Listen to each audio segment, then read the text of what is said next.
Урматтуу достор, биз кече эртең менен Баткенден кайра келдик Ошко. Баткендеги абалды көрүп, бул жакта бийликтин бүгүнкү биздин баягы өт Кыргызстан жоопкерчилигин өз мойнуна алган инсандарыбыз кет башым менен жооп берем деп. Бүгүн Баткенге жасап жаткан мамилесин biz bir gana sorotu деп, eldi sorotu деп бааладык да. Андан башкача атоого болбойт. Кечеги окуядан кийин Баткенди күчөйтүлгөн режимде коргош керек болчу. Бул нерсе кайталанбаш үчүн боптур. Буга чейин шалакылык болду. Анын күнөөлөрүн дагы сөз таап чара көрүш керек аларга дагы. Kimdin şalakılığından uşunça adam kurman oldu. Kimdin şalakılığından uşunça жүздөгөн адамдар биздикилер коргобой атат. Бул не деген алешемдик, не деген шалакылык. Бул вообще түшүнүксүз. Жок дегенде кечеги окуядан кийин кайтарсак болбойбу? Алар бизге каалагандай кирип, каалагандай чыгып жүрө берет экен мындайча айтканда. Себеби биздин посттор корголбой атат. Каласа кирип окоп казат, каласа кирип башка кылат, каласа контрабанда товарын өткөрүп жүктөйт. Биз жакта көзөмөл болбогондо турсак, ошол жерге барып съемка кылып атсак, тажиктин солдаттары айтып атат, съемка кылба ал жерде. Алар биздин жерге кожоюнчулук кылып атат. Атам дейт. Биз чегарадан алар жакка өтө элекпиз. Өзүбүз жакта турабыз. Эми ал жер ошол канал чегара эсептелинет экен. Köprünü özünüzдөр gördüңүздөр, мусор төгүп койгонбуз биз. Биз эми ушинтип ырым-жырым менен жашайбыз мындан кийин. Мусор төгүп, күлдөбө кылып, шу күлдөбөдөн өтсө жин урсун деп. Ушинтип жашайбызбы кыргыздар? Уят эмеспи? Биз не деген өлкө болуп калдык өзү?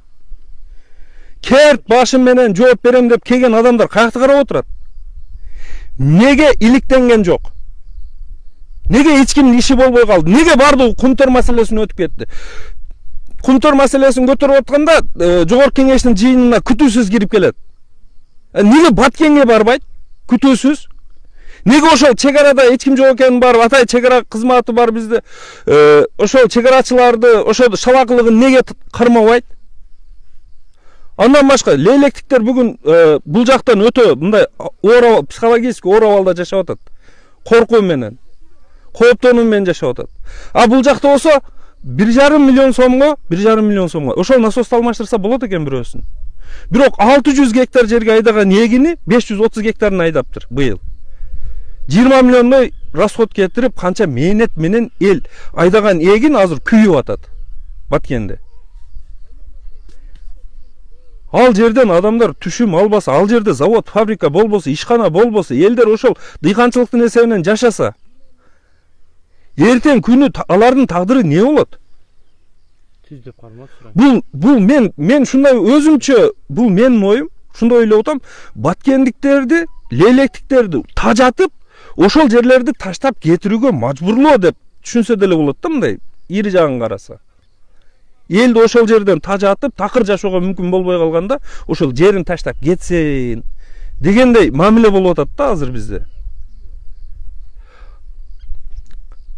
Жоопко тартылыш керек. Мен аябай көп сөздөрүм. Мисалы, биз ошол курман болгондорго азыр үй куруп берип атабыз, өкмөт.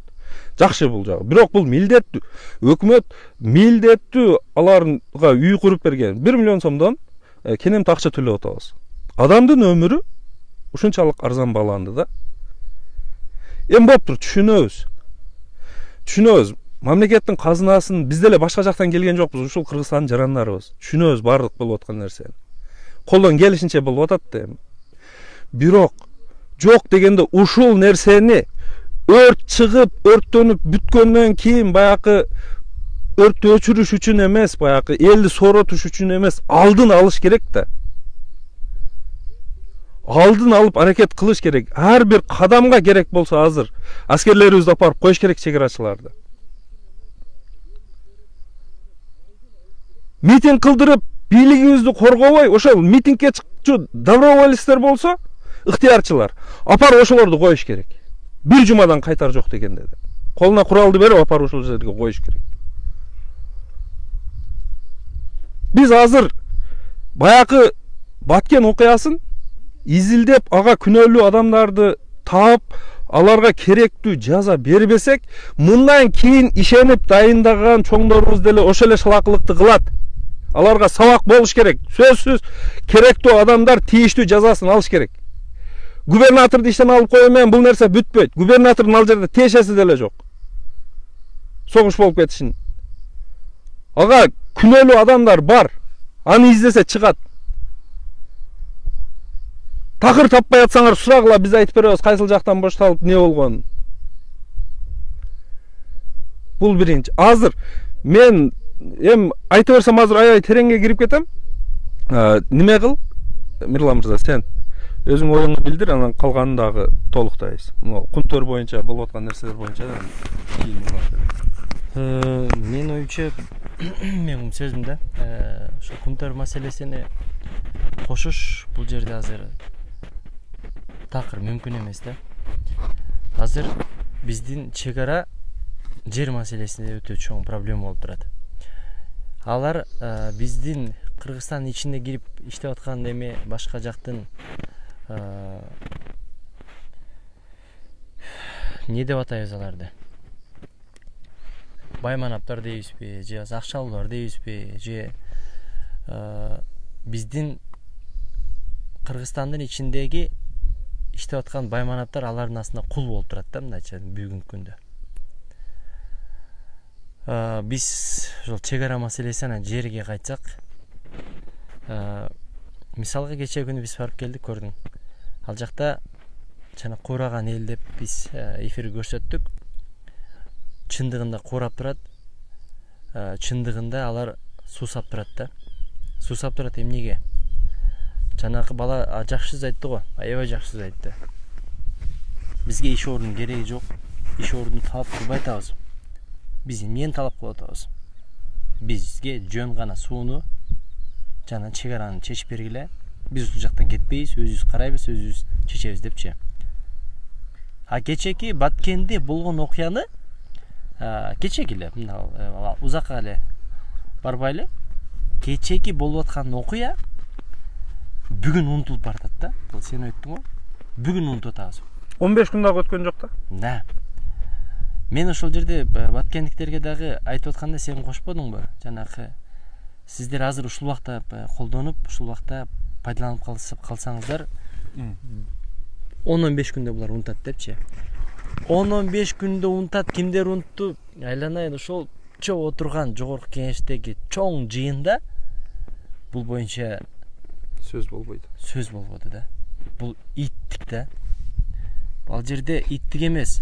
Мындайча айтканда, ал жерге баргандардын бардыгы пиарга бар жана башка барды жүрөгү менен барган эч ким болгон жок дейли сезилди да магачы.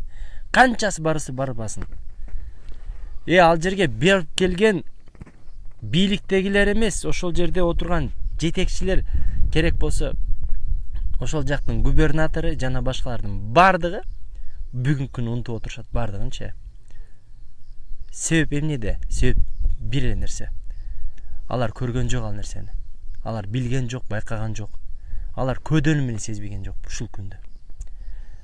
Алар чөнтөктөн чыккан акчасына кайгырып, эл көзүнө көрсүн кылып берип келишти. Эмне үчүн булардын баарын айтып атабыз? Барып келип, жашап келип, ошол эл менен кошо болуп, сүйлөшүп келген адам биз бүгүн унута албай атабыз ал жердеги болгон окуялардычы. Ошол жердеги апалардын, ошол жердеги аталардын көз жаштары. Жанакы сен байкаган маселе бул дагы бир тема кылып айтып берсе болот. Жанакы мен бата бере албайм бүгүн деди го. Мен бүгүнкү күндө бата бериш мен үчүн мында кыйналып турам депчи. Ушул боюнча айтсаң, ошол кишинин айткан сөзү жанагы кызы инвалидчи. Биз элге толугураак маалымат берип кетейин. Кече баягы элдин жардамын ошол лейлектиктерге максат айылына алып барып таратып жүргөндө ошол балдары майып бир акебиз бар экен. Апарганыбызда мындай сүйүнгөн деле жок да. Башкаларга окшоп талашкан жок, башка кылган жок. Эми аерде айтып отурса аябай көп нерселер болду. Адамдар ал айтты. Макул алып келсиңер, рахмат.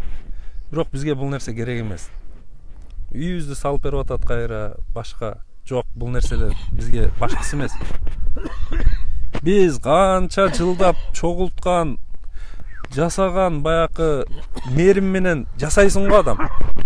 Өз үйүңдү жасап, жасалгалап, ичин толтуруп жасаган нерсебиз көз ачып жумгунча бир миномет же дагы бир неке менен бир атса, гранатомет менен бир атса жок болот экен. Бул бизде такыр неме калбай калды. Бул жерде баякы жашаганга мындай үмүт аябай мындай алсыз болуп калды үмүтүбүз. Каалаган учурда бул нерсенин алдын албаса, бул нерсени чечпесе, бул нерсе көз ачып жумгунча кайра эле кайталана берет экен. Себеби биз көп жылдан бери булундай окуяларды, эми бул эң чоң болду, бирок буга окшогон чыңалуулар, буга окшогон немелер, кагылышуулар көп эле болуп келет ал жерлерде. Чечүү керек. Чечкенде кандай? Берүү жолу менен эмес. Жеңилүү жолу менен, не каалаган жериңи ал, эптеп бизге калтырган жериңи биз алайлы деген принцип менен эмес. Акылдуулук менен ал жака дагы, биз жака дагы зыян жетпегендей кылып, бул маселени чечүү керек. Бул сөзсүз. Бирок ошол азыр эми тилекке каршы чечилбей турат. 30 жылдын жүзү болду. 30 жылдан бери бул маселе чечилбей калды. Турган нерсе турган сайын баякы ачып, ирип, чирип, бузулган сыяктуу, бул нерсе дагы аябай бузулуп баратат. Мунун алгачкы немелерин көрүп атабыз биз, залакасын. Эми мындан кийинкиси мындан дагы чыңалып, мындан дагы оорураак болушу мүмкүн. Бирок ошого жеткенге чейин кандай болбосун чечишибиз керек. Чечкенге чейин биз мындай мамлекет катары, өз алдыбызча эгемендүү мамлекет катары өзүбүздү, чегибизди коргоп, макул талаш жерлер талаш. Талаш эмес, кечегиндей жерлерди, постторубузду карабай атсак. Биз бир баякы эки кошуна бар, бирөөсү мындайча айтканда баякы аракеш, бир алкаш, боомуш, а бирөөсү бай да. Ушундай болуп атат да азыр эки мамлекеттин. Бул байдын бар жогу бар, колун каяка сунса жетет. Коргондун алдында жанагы кайтарган камералары бар, башкалары бар. Үйүнө кирсең ити бар, пүтү бар дегендей. А бизде болсо дарбазабыз ачык турат да. Биздин шаарыбыз, биздин мекенибиздин дарбазасы ачык турат. Кыргызда ушундай сөз бар. Шаар дарбазасыз болбойт дейт. Бул макалдын жөндөөлүшү ар бир шаардын азаматтары болот. Ошону чыган шаар жетекчиси бектери болот. Ошолор кайтарат. Сөзсүз эле баягы темир дарбаза же жыгач дарбаза кылып тосуштун кереги жок. Намыстуу, эрктүү, күчтүү, духу бийик, тең ата сүйлөшө алган. Эгер бир неке десе өзүнө жараша ар тараптан жооп бере алган бектер болгондо анан шаар дарбазалуу болот. А болбосо ал жерге титандан дарбаза куруп келип койсоң дагы баары бир аны ачып өтүшөт. Эгер бул жакта күчтүү бектер болбосо, күчтүү азаматтар болбосо. Ушул нерсеге жетишүүнүн ордуна биз баякы аябай көп курмандыктар болуп кетти, аябай көп жоготуулар болуп кетти. Эми менин бийлигим асылышпасын дегендей кылып, элдин баарын чогултуп, митингке чыгарып, жок эле митингке антимитинг кылып, анан калганына не кылып атабыз? Кумтөрдү ойлоп таап атабыз. Туура, кумтөр улутташтырылыш керек. Биз колдойбуз аны. Албетте биздин жерибиз, биздин кем байлыгыбыз болгон үчүн, биздин элдин кызыкчылыгы үчүн негизинен иштеши керек. Бирок бул тема өтө мындай назик тема да. Себеби аларда ишенип коер эле мыйзам бузгучулукту таба албайсыңар. Микроскоп менен издеп таба албайсыңар аны. Кадамын мыйзамдаштырып жасап келишкен. Буга чейинки биздин төбөлдөрүбүз, чоңдорубуз, буга чейинки биздин аткаминерлердин баардыгы алардын ар бир аракетин мыйзамдаштырып берип турушкан. Бул эл аралык аренада чечилүүчү маселе. Биз аны жеңип алсак өтө жакшы. Бирок жеңилип калсакчы деген дагы жактары бар да. Анан биз Баткенди унутуп коюп, башка жакты унутуп коюп, коопсуздукту, элдин коопсуздугун унутуп коюп, баш отубуз менен бул жакка кирип кеткенибиз бул менин оюмча өтө туура эмес. Туура кылыш керек. Ар бир ишти өзүнүн адистери бар. Туура адистерди ал жака коюшубуз керек. Туура адистерди бул жака коюшубуз керек. Бар жокту параллельно алып кетишибиз керек. Биз талап кылбайбыз. Керт башы менен жооп берсе эле чуркап келип өзү чек арада туруп кайтарсын. Биз деле жин эмеспиз. Билебиз.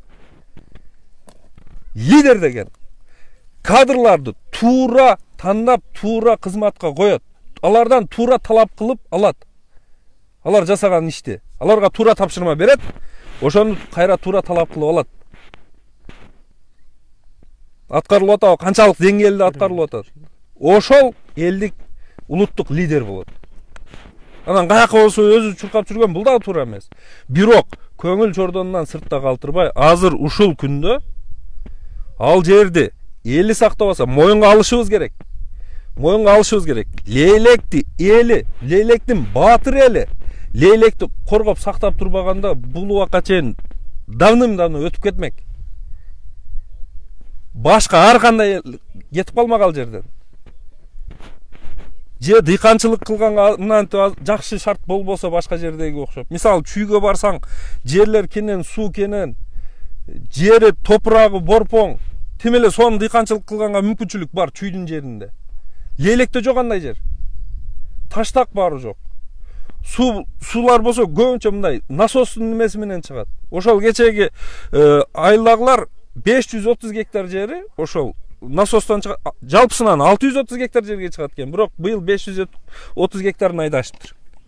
Ошентип тирилик кылат алар ал жерде. Ошону менен жашап чек араны коргоп келатышат. Мекенибизди, ата конушубузду, ыйык жерибизди, киндик каныбыз тамган, топурагы алтындан болгон ыйык жерибизди жат бирөөлөргө берип койбойбуз деп, ошолор кандай кыйынчылык болсо да жашап келатат. Биз аларга рахмат деп туруп, бүгүн бар жок токтотуп туруп, ошол жерди көтөрүп, ошол жердеги бардык көйгөйлөрдү чечип, элдин жашоосун кечеги кылган, кечеги шалакылыгыбыз үчүн дагы алардан кечирим сурагандай кылып туруп, ошолордун бардык көйгөйүн чечип, сонун жашоону ошол жерге куруп берип келгенибизде дагы бул жактагы башка жактагы эл унчукпайт болчубуз. Биз өзү өкмөттөн эчтекени үмүт кылган эмеспиз ушул күнгө чейин. Өзүбүздү өзүбүз эптеп жашап келип атабыз. Мындан кийин деле жашай берет болчубуз. Бирок ал жерге керек болуп атат. Эл жанында бар акчасын, кичинекей балдар, кыздар баягы чогулткан копилкаларын чогултуп берди ошол лейлекке жардам деп. Неге өкмөт бүтүндөй Кыргызстанды бийлеп аткан 6,5 миллион элди башкарып аткан бийлерибиз, башчыларыбыз, кожолорубуз неге ойлонбойт ушундай? Элдей ойлонбойт. Ойлонуш керек. Бүгүн ойлонбосок эртең кеч болот. Bunun артында өтө жаман нерселер турат. Биз өзүбүздү ким экенибизди, өзүбүздүн элди алдап башын айландырышыбыз мүмкүн, бирок чет жактагыларды алдай албайбыз. Ким экенибизди көрсөтүп атабыз аларга. Өзүбүздүн алсыз тарабыбызды көрсөтүп атабыз. Биз талап кылабыз, кыргыз жер сууларын коргоо кыймылы өкмөттөн, бийликтен талап кылабыз.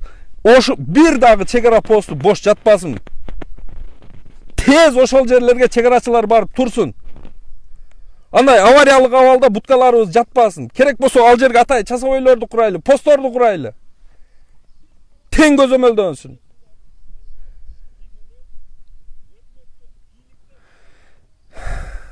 Мен аябай кызышып кеттим окшойт, бирок туура түшүнүңүздөр. Мен 29 апрелден бери ошол жакта болдум. Туура арада келип кетип аттым, бирок негизинен ошол жакта болдум.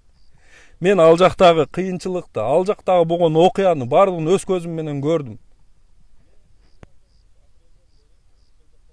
Мен азыр аябай жакшы түшүнүп турам. Бул бийликти каралоо же башка эмес. Бирок акты ак, караны кара деп айтышыбыз керек. Айтышыбыз керек. Садыр Жапаровдун өзүнүн бир жакшы сөзү бар. Башымды кесип коюшуңар мүмкүн, бирок тилимди кесип албайсыңар. Себеби кыргызда ушундай сөз бар. Баш кесмек бар, тил кесмек жок дейт. Адилеттүү сөз болсо, чындык болсо аны айтыш керек.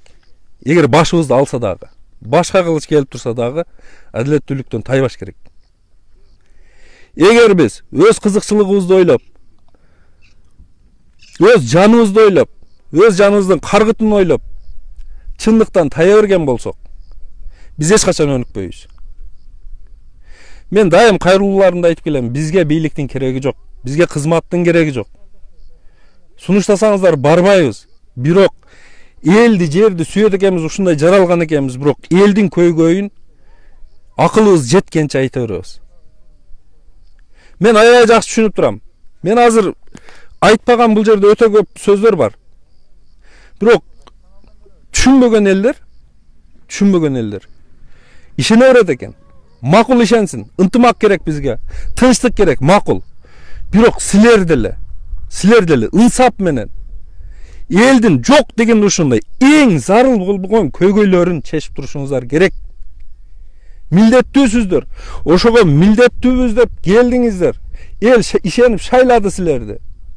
Эми кандай болду ал жагын Кудай билет, бирок кандай болбосун эл шайлап бүгүн сиздер башкарып атасыздар.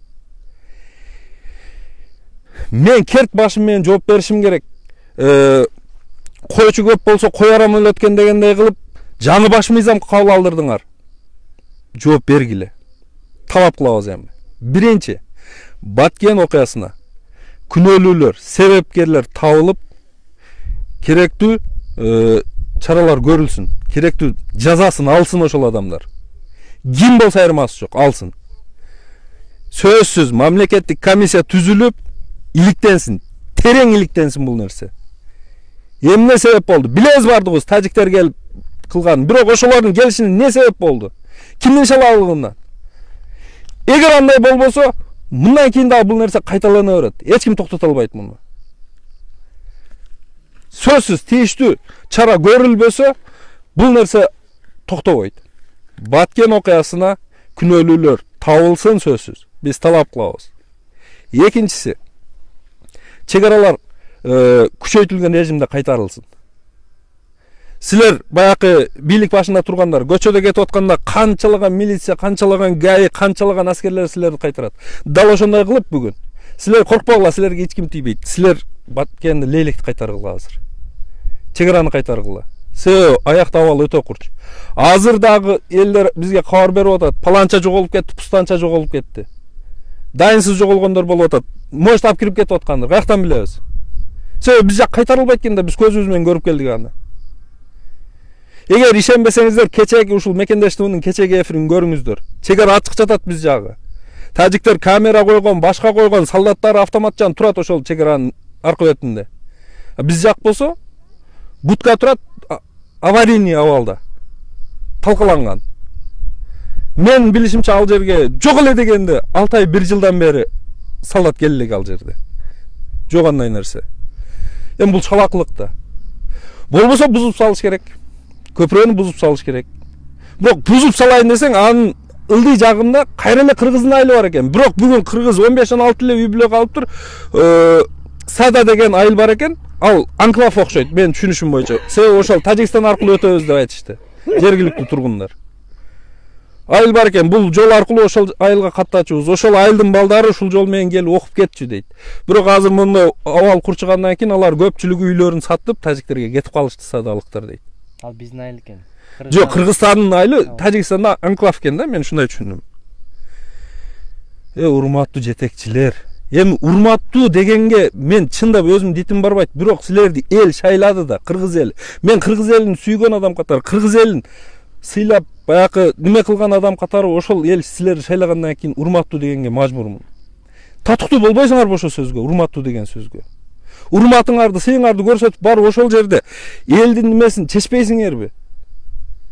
Бул жакта неме калып кетти, барак айылы калып кетти. Эми алмаштырдык дедиңер, бирок ол жерде канча кылымдан бери жашап келип аткан түптөлгөн элдин турмуш тирилиги бар болчу да. Ошол тирилигин алып келип азыр биздин Кыргызстанда эми кичине бая жер тилкесин кесип бердик. Алар эми кайрадан бул жерден жаңыдан жашоо башташ керек. Ошонтип ал жакта сада калып кетип атыптыр. Азыр бир 15 шакты үй бар дейт. Чечпейсиздерби? Чечиш үчүн эркти көрсөтүш керек да, мен чече алам деп.